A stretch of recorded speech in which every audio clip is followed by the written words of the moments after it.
You can hear me clearly? Oh, now you can. Excellent. Thank you so much for that.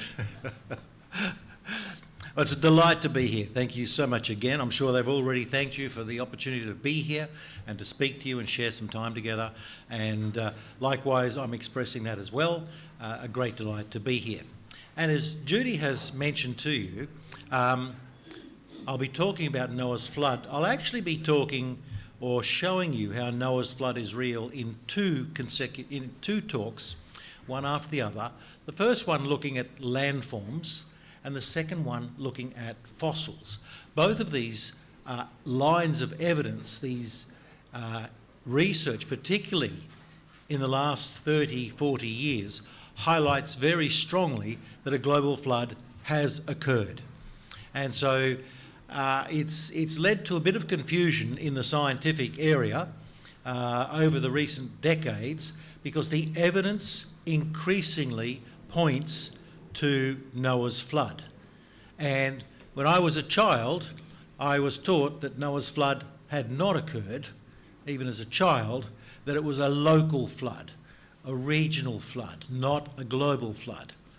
But through my journey in science around the world, I came to see patterns that I was looking at even before we had satellites. I'm that old, if you want to look at it that way. Satellites are a new thing for us to have access to incredible satellite data, particularly the last 10 years. I was able to see patterns that now everybody can see as well around the globe. And so we're seeing patterns of landforms, we're seeing distributions of fossils, we're seeing all these sorts of things that indicate a global flood. So both of my talks will focus on the global flood from two different angles.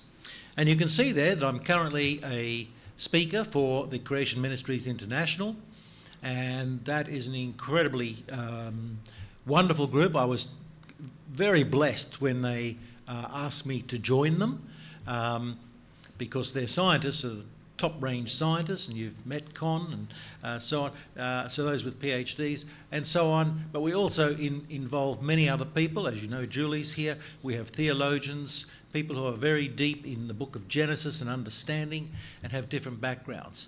But we all stand on the one platform, of course, and that is Genesis. The book of Genesis, and particularly Genesis 1, is the truth. It is absolutely factual. It is the foundation of the Bible. And so that's where I come from, Creation Ministries. I'm also a writer. I do a number of writings that you will see in the magazines, and I'm an editor as well for all of that. And just mentioning, you see there on the top, also on that slide, I'm also director of a university. I won't mention much about this. It's a new university on its way to be built in southeast Queensland. It's a Christian university with approval that all staff will be Christians, and it's a proper university. Yes, it'll be a full university when I say proper, not one that's based on a slow growth. We're coming in fully with science, ultimately engineering, pharmacology, all of those things will be a part of that. But the aim of that university is to actually connect the Christian population through East Asia, South Asia, the Pacific and Australia. And so that's what our goal is, and I can chat to you more about that later if you like. But today we're looking at Creation Ministries International and my role as a speaker there. Now, Julie gave you a little bit of a background to our connected background. What I would like to do is expand upon that from my perspective, just to give you some indication, is that my focus has always been on landscapes and floods in particular. Landscapes means simply how the earth is shaped. There are hills here, valleys there, rivers there. How do they work together? Why do we have these mountains here in Penang? Why do we have the Tibetan plateau? Why do we have these things? And I looked at floods because floods are very much a part of explaining that, or at least I thought that was the story, because that's what I was taught. And sediments is the movement of dirt. So when you see brown water rushing off from agricultural fields or from the roadways, construction sites, we call that sediment. That's just dirt on the move. It's moving. That's all it is. So sediments is dirt on the move. And I'll touch upon that in both talks, actually. And I'm also going to touch upon fossils. I even did research and published papers in microbiology, which sounds a bit strange, but my diversity in doing research was quite broad as I travelled the world and mixed with different people. Now, I did travel the world and lived overseas. I lived for 10 years in China and 2 years in Finland. So if you're going to ask me if I can speak Mandarin, the answer is no. It's xiu xiu guandonghua, it's Cantonese type of thing. So I survived with all of that good Cantonese. Same with Finland. I learnt to speak Finnish to an extent. But I also worked in Libya looking at water resources, Peru, working there on the Amazon River, looking at flooding, and the Pacific Islands, say the Cook Islands in particular, South Africa. In other words, I travelled the world looking for patterns of landscapes or landforms that are around the world, how much sediment is being moved around the world, where are the fossils found, and how big are the floods, and what impact it is all having. Now, why did I go down that journey? Why did I decide to leave Australia, where I was born, and travel for much of my life overseas? Well, to fill in a little bit of the gap before I met Julie, essentially I was raised in I'll be honest here, a dysfunctional home. A home with a lot of troubles. In other words, the parents were not Christian, and as much as you love them, they're still not Christian. And so there was a fair bit of abuse and violence and alcohol. And so when I was turning 16 to 18, I really did not understand what love was, what a relationship was. And so part of my journey around the world was essentially going overseas to find out who I am. Like many young people here in Malaysia, just as they are in Australia, are seeking identity. They want to know, who are they? What's their purpose? Why are they here? Well, that's what I was doing many years ago.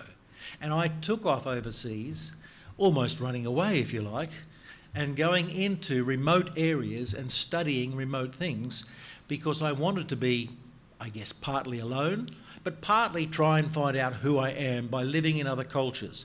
So I didn't go to China as an expatriate. In other words, I did not go there as a Westerner. I took on local terms. Now that's very rare. In other words, I worked there as Chinese, not as a Westerner. Same when I was living in Finland as well. What I was doing was trying to connect with the culture. So I didn't go meeting other Australians. My best friends are very much Chinese and Finnish people and others from around the world because I wanted to become a part of that culture. Now, my journey to God took 35 years of research. And in my research, I'm going to share with you this evening, that the research increasingly pointed towards the Bible. The more I studied, the more this became relevant and correct. I was taught there was no flood. I was taught it's not 6 days. I was taught so many things. But the more I studied research, I became more convinced that the Bible is the truth. So, as you heard, I became a Christian and gave my life to Christ when I began to challenge my own research. I published many papers in academic journals, but I felt something was wrong. These are not right. The evidence points to the Bible. It took me 35 years and it took me a challenge with a discussion with Julie, but eventually I gave my life to Christ. 35 years after research. Now here's an important point.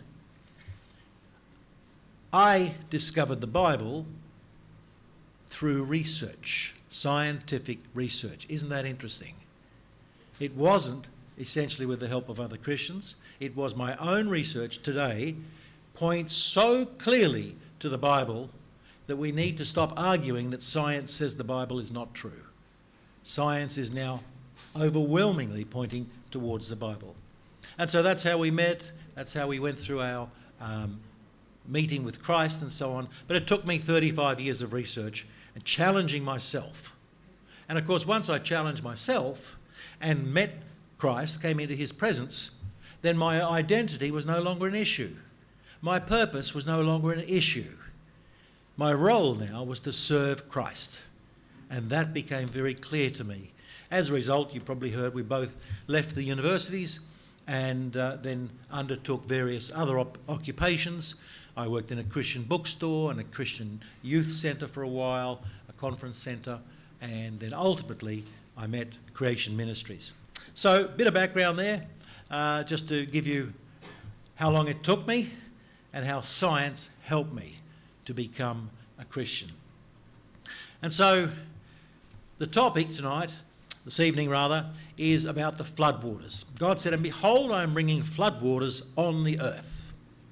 He said floodwaters and on the earth, not in a region, but on the earth.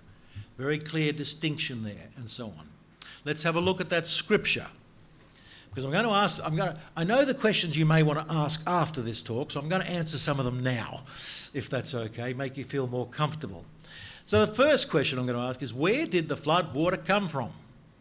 Because people go, well, where did it all come from, all this water that flooded the earth? Well, when we look there, it's in the 600th year of Noah's life, in the second month of the 17th day of the month. On that day, all the fountains of the great deep burst forth, and the windows of the heavens were opened. My apologies there. I've actually copied that from an ESV. I was meant to copy it from a King James, but I know what I've done there. I've actually mixed up the... I've actually got all my slides beautifully, same slide, but using different Bibles, because we love matching it with the church. So my apologies there. But essentially, in the 600th year, as we know of Noah's life, in the second month, all of the fountains of the great deep burst forth. So where did the floodwaters come from? Well, first of all, we know that it came from the great deep, and the rain came from the sky. Came from both, deep in the ground and from the sky. But in the ground, that puzzles us. We ask and have asked for many, many decades of research, how could the water have come from the ground, be that much water? Because when we look years ago at the ground, we would find some groundwater, but not much water. Well, we are better now at searching the earth and searching deeper, and what we have found is that there is a huge underground body of water. Not quite water, but it is water. It's in a crystalline state. And it's about 3 to 10 times more water underground than the entire oceans together now. So God didn't release all the waters from underground. He only released a small part of them to flood the earth. I would not want to see the rest of those flood waters come out now. We would be in so much trouble.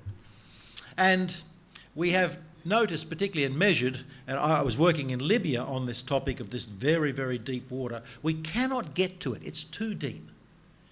It's very, very deep. But we do know that here in Asia, we've called it the Beijing anomaly, there's a massive body of water beneath the Earth's surface. It's deep. And we cannot drill that far down, or 1,400 kilometres below the surface of Asia. And this was revealed by analysing seismograms, and I won't go into all of that. It means 600,000 seismograms. That's a lot of work was done to map that under Asia. And the volume of water there sitting under Asia, mainly in China and a bit to the south here as well, is equal to the amount of water in the Arctic Ocean. Isn't that incredible? So down below us is a massive body of water. So we know now, when I was young, people said the water could not have come from underground. That's what we were told. But now, years later, with much scientific research, it points clearly to underground water. And it also came from rainfall, of course, as well, and potential volcanic activity. But the vast volume of water came up from underground. And hence it would have been more saline, more salty, because it's coming from rock. And so it would carry more salt with it as well. And I thought I'd throw in this image for you, a lovely image painted a number of hundreds of years ago of the flood by a top artist. It's in the Paris in the Louvre, and it's a image of the flood, Noah's flood, and you can see there that people are trying to rescue themselves. You can see there one man in the middle towards the left praying to God. It's too late. however. God has made his decision. He did not repent beforehand. He did not seek God beforehand. So people are rescuing each other and so on. And I thought it's a rather interesting, beautiful image because the author, or the painter rather, the artist, also drew the snake on the far right-hand side as well, symbolising where all of this problem came from Satan himself and so on. So you see that throughout history, we have always accepted the Bible version that the flood covered the earth, but I was taught, as is now common in universities and high schools, that the flood did not cover the earth. But throughout history, we have believed that to be true. It's modern science that's challenging us and modern educations. The second question, of course, is where did the floodwaters go? In many of my talks, people say, well, where did all the floodwaters go? Well, the answer is that we have a blue planet. Unlike any other planet in the solar system, we are a blue planet because we are 70% covered in water. Interesting, 70%. Why is there 70%? Well, let's have another look at Scripture. Psalm 104, 7-8. At your rebuke they fled, at the sound of your thunder they took to flight. The mountains rose and the valleys sank down to the place that you appointed for them. In other words, the waters haven't gone anywhere, ladies and gentlemen. You're looking at it every time you look out over the ocean. The Lord raised the land, that's why we have only 30% land, and he lowered the sea floors, the valleys sank down, became the sea floors, and that's where the water ran to. And that's where it sits today. The great flood is still, the global flood is still here. If we flatten the earth today, if we take those Penang Hills and flatten them all out around the world, what we're going to find is that the depth of water around the planet is 3 kilometres deep. Wow, that's a lot of water. That's how much is there. And the last question I'm going to answer before I just give you some interesting images around the world then is, how did Mount Everest get underwater? How did the water get up over Mount Everest and come back down? Well, the answer is it didn't. Mount Everest wasn't there. See, we think that the earth today should have looked something like it did in the past, but that's not the way it was. The earth was torn apart, ripped apart, everything was destroyed. Massive erosion, massive sediment transported, kilometres thick sediment deposited. It was incredible. And so Mount Everest is also a sedimentary type of rock, a limestone, and it is filled with fossils. Now, if the flood had gone over Mount Everest, where would you find the fossils? Only on the surface. But if you drill into Mount Everest, you will find the fossils in the middle of Mount Everest. In other words, Mount Everest wasn't a mountain. It was all the sediment under the water as Noah's ark was going over top, and then the Lord raised the land and all the fossils are trapped inside the sediment as it's raised up from that. Hence, Mount Everest, the most common question I get asked, did not exist. We have no idea what the planet looked like before it has been totally torn apart. Okay, having got rid of those questions out of the way, that relaxes a lot of people, what I would like to do is just have a look. Don't even try to understand these words. I'm just going to show you some lovely photographs, and I could talk to you about many more things that are on this list. But as I travelled the world, I saw patterns, and I'm going to just show you a few of them that highlight to me that a global flood did occur. Let's look first of all at the word plateau. Now, a plateau is a raised surface that's nice and flat. Nice and flat. You can see it there. There's multiple plateaus in there, and often they will have a sharp edge, like a canyon or a gorge or a waterfall. But they have these lovely flat areas. Now, a bit of background there. The continents, 75% of the continents is actually made up of sedimentary rock. Now, we've been to Mars and we've looked at other planets. They don't have sedimentary rock. We have it. In other words, something shifted. There's a little bit of sedimentary on Mars, wind-blown sediment, but there's no kilometres deep sedimentary rock as we have on this planet. So in other words, sedimentary rock is produced by floods or a flood. That's not been found on other planets. So you've got these wonderful plateaus. Now the question I began to ask as a young scientist, why do we have lovely plateaus like this if they are hundreds of millions of years old? They should have been now quite irregular, eroded, rivers cut in, all sorts of things. Another example here is in Brazil. Beautiful plateau on the top, absolutely beautiful. And there's a lovely gorge that you see so often in these plateau areas. So you get lovely plateaus with gorges on the side, cutting down, steep valleys cutting down. And the rivers in them are just little rivers. They're not big rivers that carve gorges, they're little rivers. And the scientist said to me, they are flat because the top rock is resistant. It doesn't erode. It's the hard rock.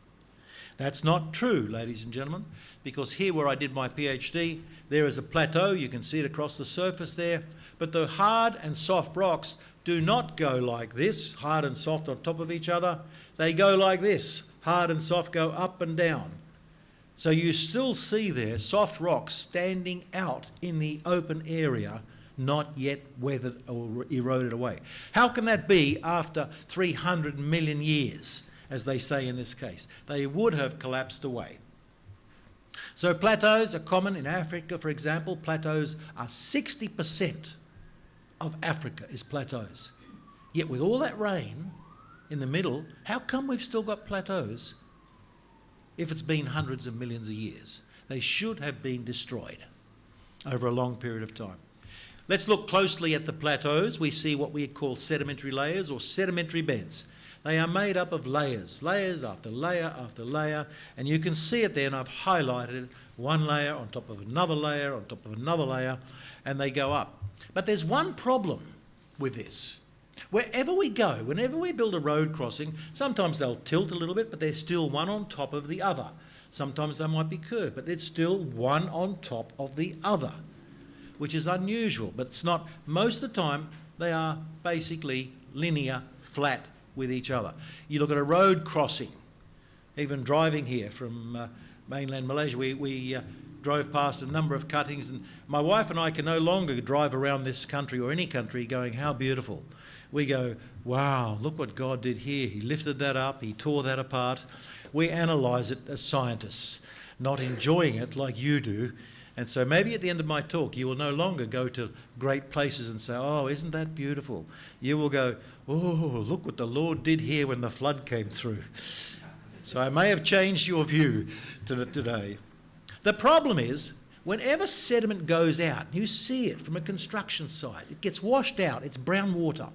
The sediment goes out, and where does it go? It covers a previous landscape, a previous landform. It wants to flow into the low areas and fill them up. So it covers it. So as it covers it, it should bury a previous landscape or landform. It should bury it. But the problem we have, ladies and gentlemen, is that all around the world, even if you have an eroded landscape on the top, and I'm just trying to highlight that there, there's an eroded landscape on the top, little valleys and big and hills and so on. Underneath we have all these layers that are flat. My question is, where's the previous landscape that all that sediment went and sat on top of? Because when we drill down, we shouldn't just find those layers there, we should find other layers of other landscapes. In other words, there's only one landscape on the planet today, the current one. Whatever landscape was there in the past has been destroyed. Isn't that incredible? You would think the sediments would go down and cover past landscapes if it's hundreds of millions of years. It would have covered a landscape that was 100 million years ago. But there was no landscape 100 million years ago. It's perfectly flat. Isn't that unusual? We don't find this anywhere around the world. So I became quite disturbed by all of this evidence. I also became quite disturbed by looking at these sort of features here. Here's a sandstone sitting on top of a shale. Don't worry about those words. It's just one rock sitting on another rock, a different type of rock. But that layer between them is beautiful, beautiful and flat. And it goes on for hundreds of kilometres. It's not just there, hundreds of kilometres. And then scientists want to tell me that the age difference between those two rocks is 12 million years. And I go, 12 million years? How come it's perfectly flat? Are you telling me it didn't rain for 12 million years? That there was no floods? That there was no wind blowing sand dunes or something? Because how can it be perfect after 12 million years? It should have been torn apart, eroded. Something should have happened to it. But then when I was in the Grand Canyon, I was saying, oh yeah, this is 10 million years, 20 million years, and all the rest of it. And you go, I'm struggling with this, because how do you have these layers go thousands of kilometres, perfectly flat, and they say for 20 million years, no, it didn't rain, there was no wind, nothing happened. But there's not just the lack of rain or the lack of wind, they're also saying there was no plants growing or no animals. How do we know that? Because if you look at new sediment that gets washed off your construction site or your backyard, goes out into the street, if it's left there, within a week, what will happen to it? Something will grow in it. A plant will grow in it. An animal might come along and dig it up. Here on the left you see plant roots going down into the sediment. That floodplain is a sediment. On the right hand side there's a beach sediment and the crabs are turning it over.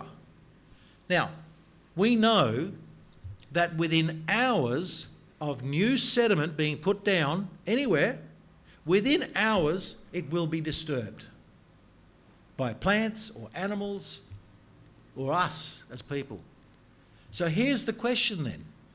The problem we have is that they say these animals lived all these years ago and these plants lived years ago,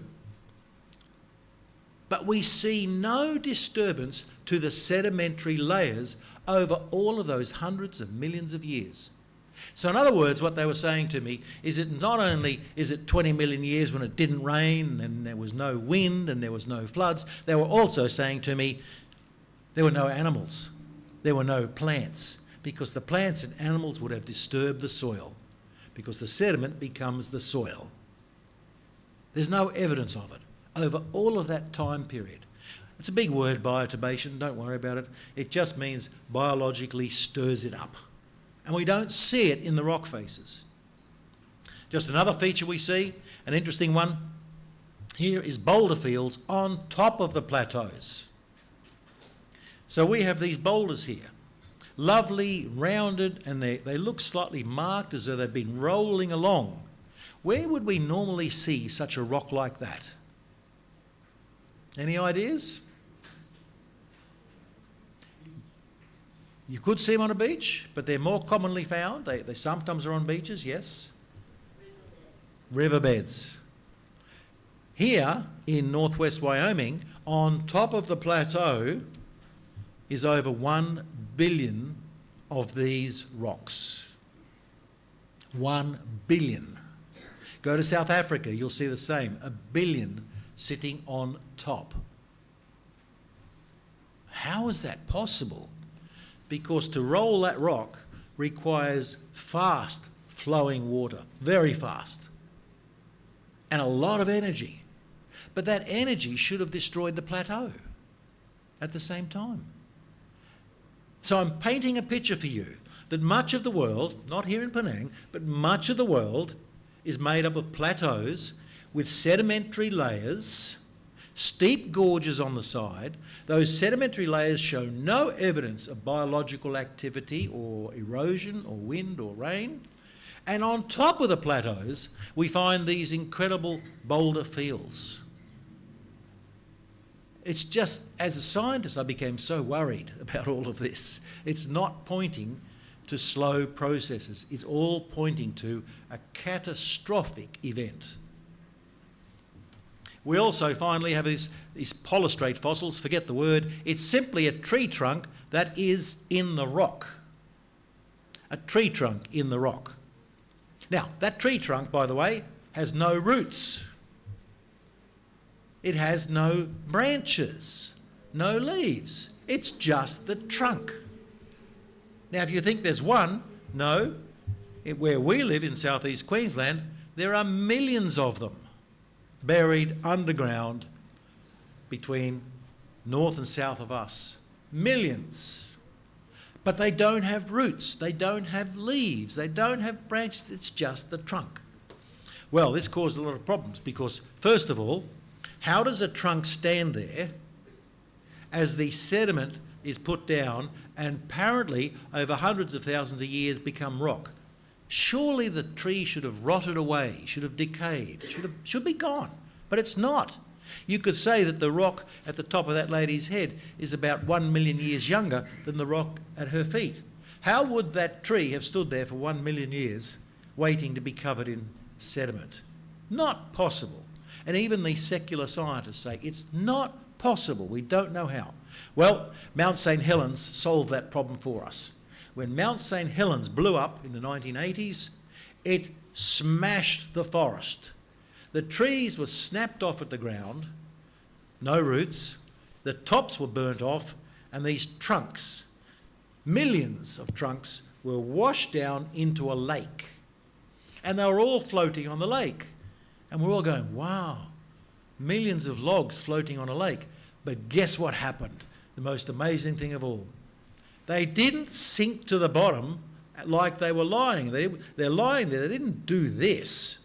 Before they sank, they turned upright in the waters and then sank down into the sediment that's on the bottom of the lake. Incredible. Now we know why they're standing up. There was a catastrophe, not just Mount St Helens, there was a catastrophe worldwide that smashed the vegetation to pieces, turned it into logs, just tree trunks. They, in the waters, then settled down, and all the sediment coming down from the flood covered them up quickly. Not slowly, because if it's slowly, the tree rots or decomposes. It covered them up quickly. And the final feature, I love this one, water gaps. Water gap is when a river shows no respect for the mountains. This is a satellite image, so it's a bit difficult for you to perhaps look at. You see some lines doing this. They're actually mountain ranges. And that river is cutting through mountain ranges as though it didn't matter. Normally the river would go around a mountain range. These rivers cut through the mountain range. And it's a very exciting thing. I begged and pleaded with Creation Ministries to let me go there one day because this is unique. And they did eventually let me go. I spoke in Alice Springs in Central Australia. And I got to go out there into the wilderness again and saw this is what it looks like. Incredible cutting of a valley, but the river in that valley is almost nothing. It will give a good flood every now and then, but not like that. That's not a modern process. And I looked at another one there, and that's just another example of these valleys. The river shows absolute disrespect to the valleys, to the mountains, doesn't care less, just cuts right through them. These are found, ladies and gentlemen, all around the world. We thought once they were rare, but now that we have satellite images and can look down, we find them everywhere around the world. So in other words, whatever did that was an incredible feature. If you want to read more about that, we do have a Journal of Creation online, and you'll also be able to then just go online to creation.com, which I'm sure you've heard about many times now, creation.com, type in my name, surname, Neller, and then just have a look at some of the articles. You'll find there one about water gaps. And that was exciting. It was exciting from another point of view too, because we went out there with modern technology, drones and samplers and all sorts of things. It was great. Thoroughly enjoying doing it, research today, whereas in the olden days we used to do it the hard way. No vehicles, no drones, all of this sort of thing. So research, as it becomes more technological, actually gives us more information. So, in that particular journey then, what happened to me? Well, as a scientist, not as a Christian, I'm a scientist out there. What I did was I went out there, and after 35 years of research, I determined that the Earth's original landscape and landforms had to have been destroyed by a global flood. Had to have been. That the old planet Earth doesn't exist. Why? Because there's no old landscape under the plateaus. It's all gone. And the plateaus are based on sediment that can be 16 kilometres deep. 16 kilometres of sediment piled up. That's massive. So whatever created plateaus, it did it rapidly because there's no biological activities, no bioturbation, there's no disturbance to these layers. Whatever happened had to be global. And I thought, well, it has to be a global flood. And that's why we have these massive deposits of sediments, these sedimentary rocks that we see all around the world. And 75% of the world, the continents, is made of sedimentary rocks. And I came to, in the end, believe that the Lord raised these deposits flowing off the emerging land, creating many landforms that can only be created by a catastrophic flow. Let me go through that. I want to build it in your mind, an image. There was a planet Earth with a previous landscape. That was Adam and Eve and their descendants up until Noah. Then the Lord came upon them, and even Jesus Christ speaks of the flood. I'll come back to that.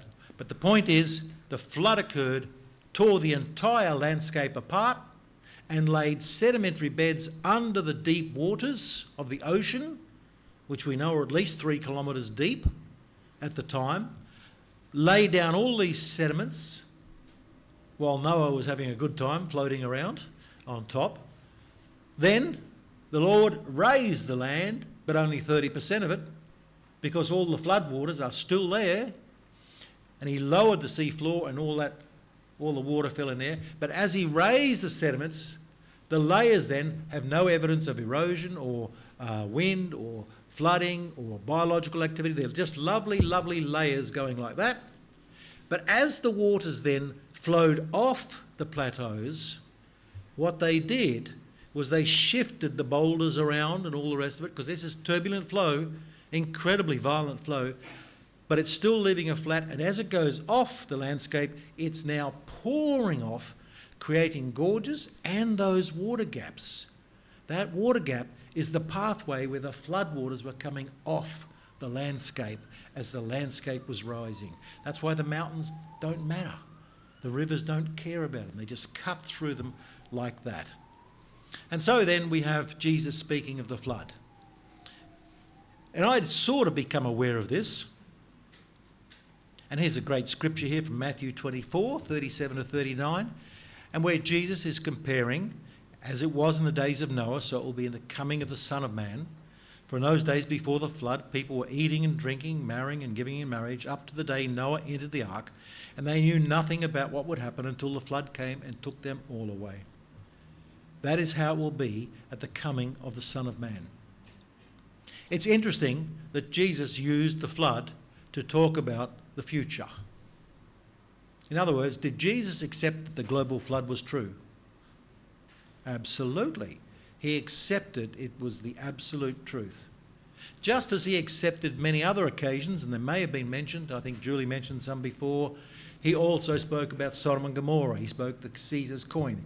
He never turned his back on the book of Genesis. But for some reason, today, particularly in the Western world, but its influence is going worldwide into Africa and Asia, is that the book of Genesis is no longer truthful. It's not the foundation of the Bible. And that's what we must be careful about, that it is. Science is pointing towards it. So if I challenge the flood, as people like John Walton at Wheaton College says the flood never occurred, and he's an Old Testament philosopher who's written many, many books, that the flood never occurred. And if you challenge, did the flood occur as a global flood? Let me ask the question, who are you challenging? Are you challenging Moses, saying that Moses got it wrong when he wrote the Torah? No, you know who we're challenging, don't you? Yep. We're challenging Jesus, we're challenging our Father. And so we must be very, very cautious of that. And so to wrap it up, as a result of Adam's sin, all his descendants became sinful from conception, and that's us. We entered rebellion and evil continuously.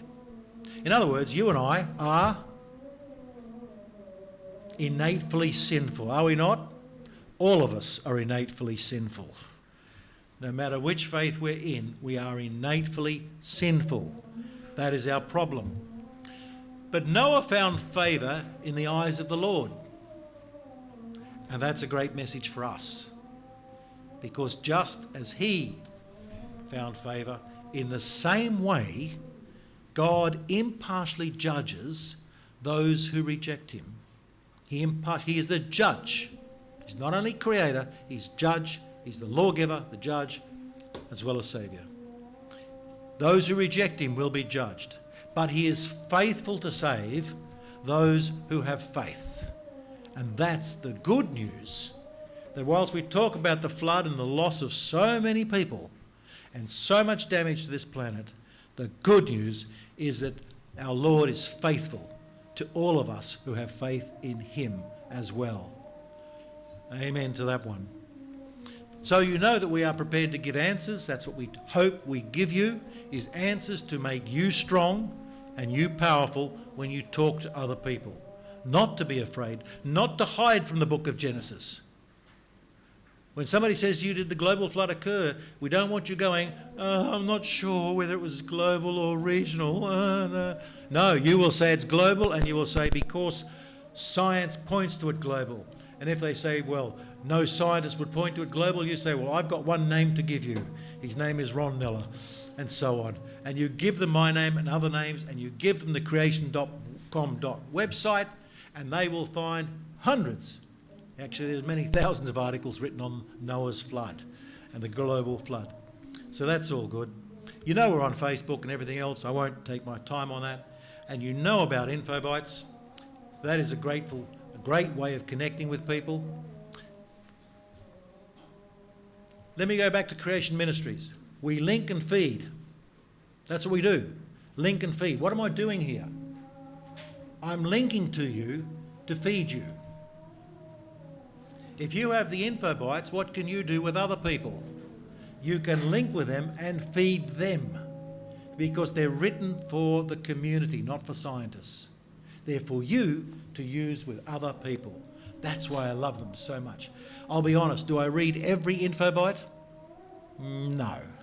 But I read the ones that I know are affecting the people around me or myself, and I want to learn so that I can be stronger in developing an understanding and communicating with people. And the books, you've heard of these, the Creation Answers book, love it, absolutely love it. An incredible book of all these different stories, the questions that you get asked as well. It's obviously in Chinese as well. I know last night we sold a lot of those at another church. I don't know whether we have them here or not, but anyhow, we can do it, order it online and so on.